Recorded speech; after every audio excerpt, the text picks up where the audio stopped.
Hello and welcome to the logical upgradation. Today I will be discussing and focusing on 2+2 meeting which has taken place in the Washington yesterday, and the two top leaders of the world, that is President Joe Biden and Prime Minister Narendra Modi, have discussed a range of issues. The White House and its press department has announced that President Biden will continue close consultation on the consequences of Russia's brutal war and mitigating its destabilizing impact on global food supply and commodity market. The two top leaders have discussed a range of issues including ending COVID-19 pandemic, countering the climate crisis, and strengthening the rules-based international order and strengthening the security, democracy, prosperity in the Indo-Pacific region. The mention of strengthening the security, democracy and prosperity in the Indo-Pacific region has an indirect oblique to the Beijing's belligerence in the region. As we all know that Beijing is being very assertive and aggressive in South China Sea as well as Indo-Pacific region. So this is in a way to counter Beijing's assertiveness in the region. After this, I would like to draw your attention to the 2+2 meeting. What does this exactly 2+2 meeting is about?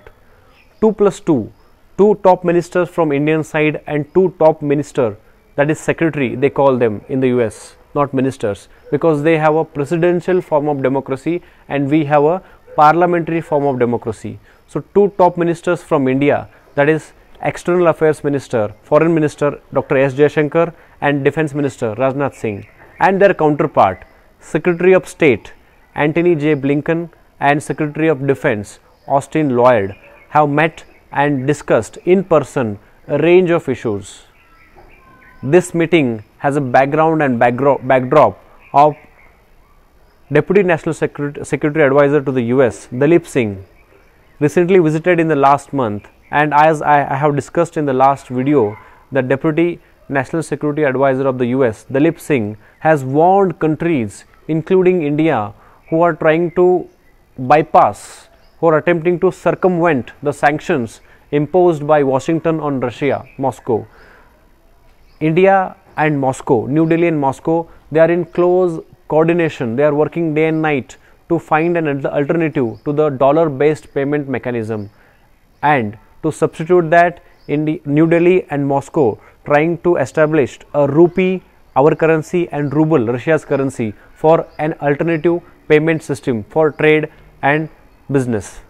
So this has the backdrop of Deputy National Security Advisor Dalip Singh's remark that India could also face the series of sanctions if India tried to attempt to have any kind of trade or discounted oil purchase from the Moscow. So let us get ahead with the 2+2 meeting.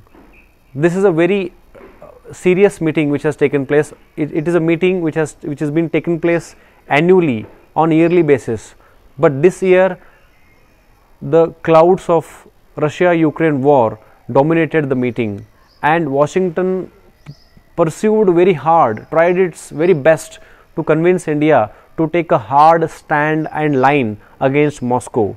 But India have maintained a fine balance between Washington and Moscow.